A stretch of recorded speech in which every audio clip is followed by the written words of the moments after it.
Good afternoon, my fellow Americans. Today I would like to share with you my thoughts on three subjects that reach into the homes and the pocketbooks of every family: your job, your income, and your cost of living. Specifically, I shall announce actions that will help to move us ahead more quickly towards our goal of full employment, economic growth, and reasonable price stability in peacetime. Let us begin by recognizing these facts. The American economy is the strongest in the world. This year, the number of Americans who have jobs is the highest in our history. Even allowing for taxes and inflation, the average real income of Americans is higher this year than ever before, in part because of the increase in Social Security benefits and the reduction of the tax surcharge, which will end entirely this month. Now, because of that basic economic strength, we can honestly and confidently face up to our current problems. Unemployment has increased. The price index continues to rise. Profits have gone down. The stock market has declined. Interest rates are too high. Today, I'm presenting a program to deal with these problems. First, we should recognize the causes of our economic difficulties. What we are doing here is to deal with the problems of a nation in transition from a wartime economy to a peacetime economy. Our economy must consequently make adjustments to two great changes at the same time. One change is that defense spending is on the way down. For the first time in 20 years, the federal government is spending more on human resource programs than on national defense. This year, we are spending $1 7/10 billion less on defense than we were a year ago.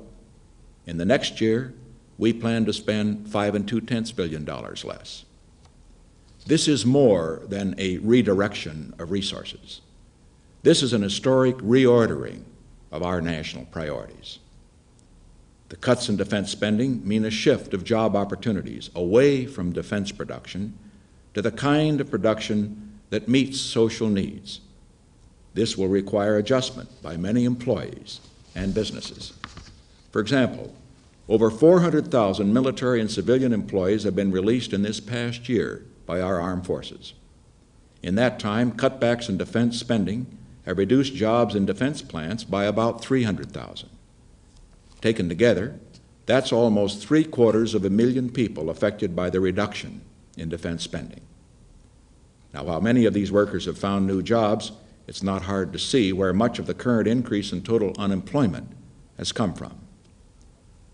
Despite the difficulties of this transition, progress toward a peacetime economy is a good sign for the labor force and for the business community. Reduction in defense spending gives us more room in the federal budget to meet human needs at home. It makes it possible to build a much more enduring prosperity in this country.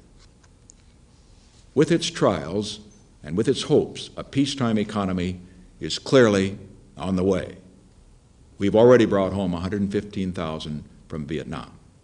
Our success in destroying enemy supply bases in Cambodia has made it possible for us to go forward with the program for withdrawal of 150,000 more men, which I announced in my speech of April 20, without jeopardizing the lives of our men who will be brought home after that. Our scheduled withdrawal of forces from Cambodia by June 30 will be kept. Our scheduled transition from a wartime economy to a peacetime consumer economy will be kept. While our economy adapts to the reordering of our national priorities and resources, we are undergoing a second great change. We are trying to do something that never has been done before to avoid a recession while we bring a major inflation to an end. This administration took office after a long period in which this nation lived far beyond its means. In the decade of the 60s, federal deficits totaled $57 billion, and the American consumer was forced to pay the piper in terms of a rising spiral of prices. 17 months ago, when this administration took office, we stood at a crossroads of economic policy. There were actually 4 roads open to us. One was the road of runaway inflation, to do nothing about government spending and rising prices, to let the boom go on booming until the bubble burst. That was the road the nation was taken on in the 60s, and the people who suffer most along that road are the millions of Americans living on fixed incomes. The road headed in the opposite direction from that one was a possible choice as well. Let the economy go through the ringer, as some suggested, and bring on a major recession. Well, that would stop inflation abruptly, but at a cost in human terms of broken careers and broken lives that this nation must never again have to pay. A third choice was the route of wage and price controls. That would lead to rationing, black marketing, total federal bureaucratic domination, and it would never get at the real causes of inflation. That left a fourth choice, to cut down the sharp rise in federal spending and to restrain the economy firmly and steadily. And that way, prices would slow their rise without too great a hardship on the working man, the businessman, and the investor. That was the road of responsibility. That is the road we chose, and that is the road we are continuing on today. Because we are concerned with both prices and jobs, we have put the brakes on inflation carefully and steadily. This did not mean that inflation could end without some slowdown in the economy. But we were willing to make a trade, to sacrifice speed in ending inflation in order to keep the economic slowdown moderate. At the outset of our fight against inflation, we pointed out that it would take time to relieve the heavy spending programs and pressures on the economy. After that beginning, it would take more time to see that those reduced pressures result in a slowdown in price rises. Now, many people wonder why we are easing some of the restraints on the economy before we've seen dramatic results in slowing down the rise in the cost of living. Why, they ask, don't we keep on with all of our measures to hold down the economy until price rises stop completely? Let me put it this way. It's a little like trying to bring a boat into a dock. You turn down the power well before you get to the dock and let the boat coast in.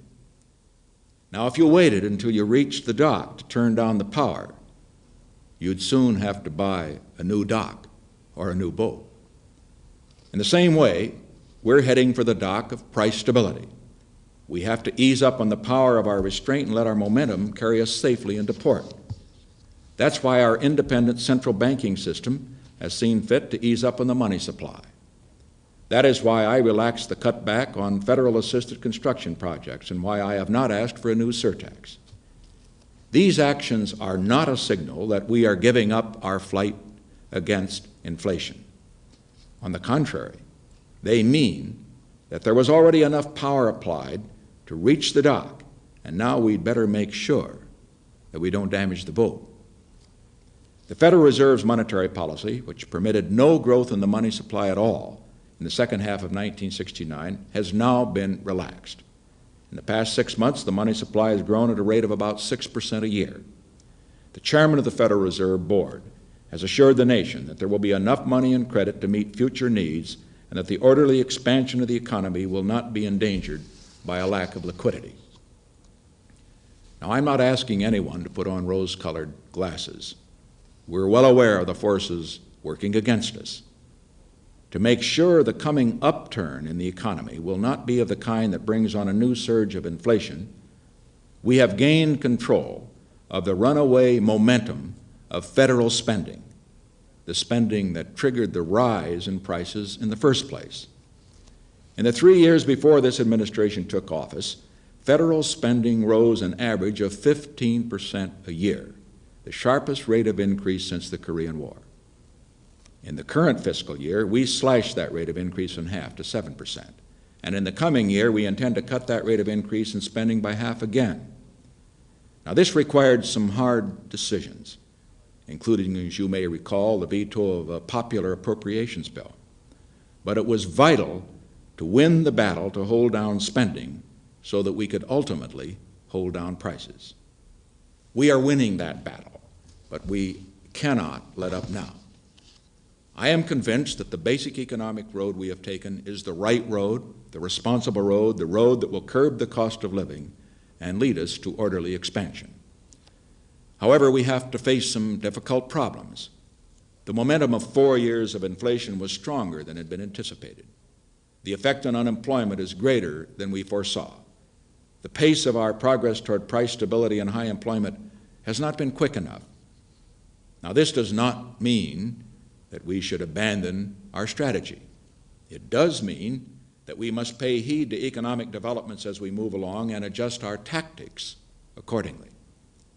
While relying basically on continued moderation in general fiscal and monetary policies, I think it is necessary and timely to supplement them with several more specific measures. And here are the actions I'm taking to speed up the fight against inflation. First, I shall appoint a national committee on productivity with representatives from business, labor, the public, and government. In general, productivity is a measure of how well we use our resources. In particular, it means how much real value is produced by an hour of work. In the past 2 years, productivity has increased far less than usual. In order to achieve price stability, healthy growth, and a rising standard of living, we must find ways of restoring growth to productivity. This Commission's task will be to point the way toward this growth in 1970 and in the years ahead. I shall direct the Commission to give first priority to the problems we face now. We must achieve a balance between costs and productivity that will lead to more stable prices. Productivity in the American economy depends on the effectiveness of management, the investment of capital for research, development, and advanced technology, and most of all, on the training and progressive spirit of 86 million working Americans. To give its efforts the proper base of understanding, the Commission will this summer bring together leaders of business, labor, government, and the general public to meet in a special President's Conference on productivity. Second, I have instructed the Council of Economic Advisors to prepare a periodic inflation alert. This will spotlight the significant areas of wage and price increases and objectively analyze their impact on the price level. This inflation alert will call attention to outstanding cases of price or wage increases and will be made public by the Productivity Commission. Third, I'm establishing a Regulations and Purchasing Review Board within the federal government. All government actions will be reviewed to determine where federal purchasing and regulations drive up costs and prices. Our import policy will be reviewed to see how supplies can be increased to meet rising demand without losing jobs here at home. Now let me specifically spell out what I will do and what I will not do. I intend to help focus the attention of business and labor on the need for increased productivity. This is the way for them to serve their own interests while they serve the public interest. This is the only way to make sure that increases in earnings are not wiped out by the rising cost of living. This administration, by its spending restraint, has set the example in this past year. We believe we have now earned the credentials to call for similar restraint from business and labor to slow down inflation. Now is the time for business at every level to take price actions more consistent with a stable cost of living. And now is the time for labor to structure its wage demands to better achieve a new stability of costs. The fight against inflation is everybody's business. If you act against the national interest, if you contribute to inflation in your price or wage demands, then you are acting against your own best interests and your customers' best interests. And that is neither good business nor good bargaining. If businessmen and working men are willing to raise their sights by lowering their demands, they will help themselves by helping to hold down everybody's cost of living. I believe there is a new social responsibility growing up in our economic system on the part of unions and corporations. Now is the time for that social concern to take the form of specific action on the wage price front. Now here's what I will not do. I will not take this nation down the road of wage and price controls, however politically expedient that may seem. Controls and rationing may seem like an easy way out, but they are really an easy way in to more trouble, to the explosion that follows when you try to clamp a lid on a rising head of steam without turning down the fire under the pot. Wage and price controls only postpone a day of reckoning, and in so doing, they rob every American of a very important part of his freedom. Nor am I starting to use controls in disguise. By that I mean the kind of policy whereby government makes executive pronouncements to enforce guidelines in an attempt to dictate specific prices and wages without authority of law. Now, I realize that there are some people who get satisfaction out of seeing an individual businessman or labor leader called on the carpet and browbeaten by government officials. But we cannot protect the value of the dollar by passing the buck. That sort of grandstanding distracts attention from the real cause of inflation, and it can be a dangerous misuse of the power of government. The actions I have outlined today are well within the powers of the President, but there are other actions that the President cannot take alone. This is not the time for the Congress to play politics with inflation by passing legislation granting the President standby powers to impose wage and price controls. The Congress knows I will not impose controls because they would do more harm than good. This is the time, however, for Congress and the President to cooperate on a program specifically addressed to help the people who need help most in a period of economic transition from a wartime to a peacetime economy. Now here's that program. To provide more help now to those workers who have lost jobs, I urge the Congress to pass the legislation I have proposed to expand and strengthen our unemployment insurance system. This legislation would cover almost 5 million more people who lack this protection now, and the system would be made more responsive to changing economic conditions. I submitted this legislation to the Congress almost a year ago. It's time for the Congress to act. To help those in need of job training, I urge the Congress to pass the Manpower Training Act, which provides an automatic increase in manpower training fund in times of high unemployment. I submitted this proposal to the Congress 10 months ago. It's time for the Congress to act. I ask for full appropriation for the Office of Economic Opportunity, and I request the Congress to provide at once a supplemental budget of $50 million to provide useful training and support to young people who are out of school in the summer months. To further protect the small investor, I support the establishment of an insurance corporation with a federal backstop to guarantee the investor against losses that could be caused by financial difficulties of brokerage houses. While this would not affect the equity risk that is always present in stock market investment, it will assure the investor that the stability of the securities industry itself does not become cause for concern. To relieve the worries of many of our older citizens living on fixed incomes, I urge the Congress to pass my proposal to tie Social Security benefits to the cost of living. This proposal, passed by the House, awaiting Senate action for the past month, will keep the burden of the fight against inflation from falling on those least able to afford it. To stimulate an industry bearing the brunt of high interest rates, I urge enactment of the Emergency Home Finance Act of 1970. This would attract as much as $6 billion into the housing market in the coming fiscal year.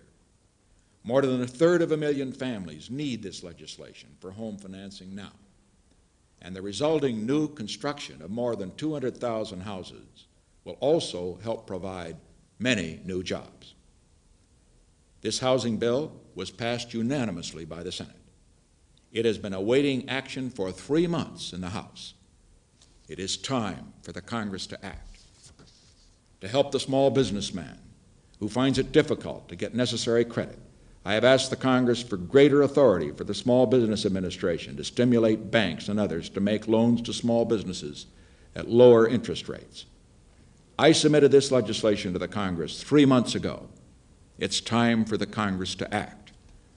To strengthen our railroad industry, I am asking for legislation that will enable the Department of Transportation to provide emergency assistance to railroads in financial difficulties. I am also urging the independent Interstate Commerce Commission to give prompt attention to the urgent financial problems of this industry.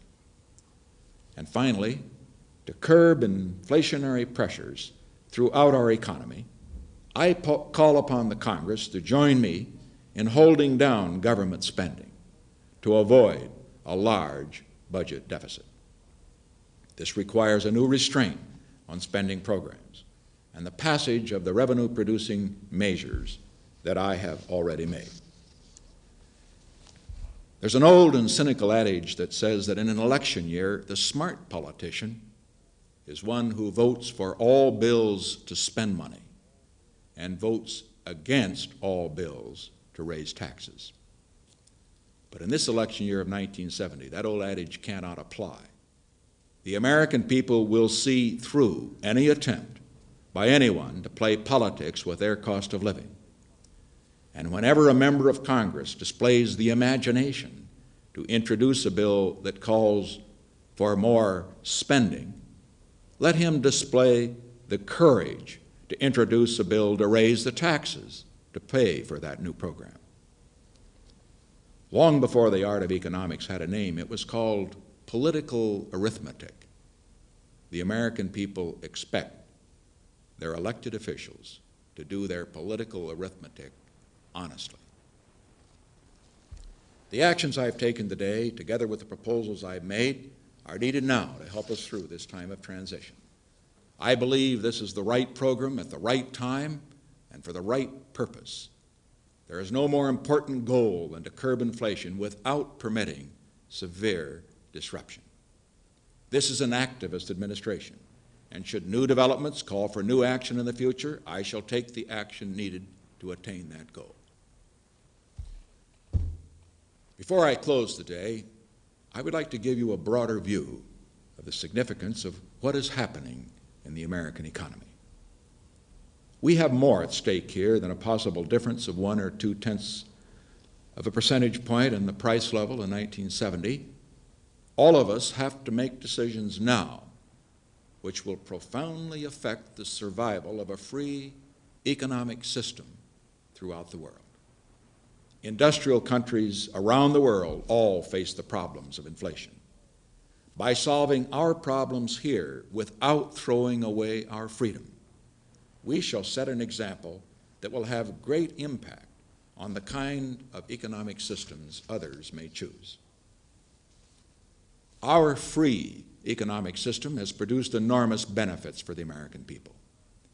The United States, with 10% of the free world's people, produces 40% of the free world's output. We did not gain that production power by shackling our free economic system. The average American has the highest real disposable income in the world, and it is higher today than ever before in our history. We did not reach that height by turning over economic freedom to government. In the next 5 years, and in real terms, the American consumer will be able to buy almost 20% more than he does today. To reach that attainable goal, we need no artificial dependence on the production of the weapons of war. On the contrary, we will all share much more fully in a peacetime prosperity. As I see it, prosperity is not a period of good times between periods of hard times. That's false prosperity, with people riding high but riding for a fall. Nor is prosperity a time when the well-to-do become better off while everyone else stays the same or falls behind. That's partial prosperity. It only widens the gap between our people. The true prosperity that I envision offers a new fairness in our national life. We are working toward a system that will provide job justice. open and equal opportunity for every man and woman to build a good career. We are working toward a system that replaces the old ups and downs with a new steadiness of economic growth within our capacity to produce efficiently. And we are working toward a system that will deliver a higher standard of living to a people living in peace. That is the hope offered by a modern free enterprise system, not managed by government and not ignored by government, but helped by a government that creates the climate for steady, healthy growth.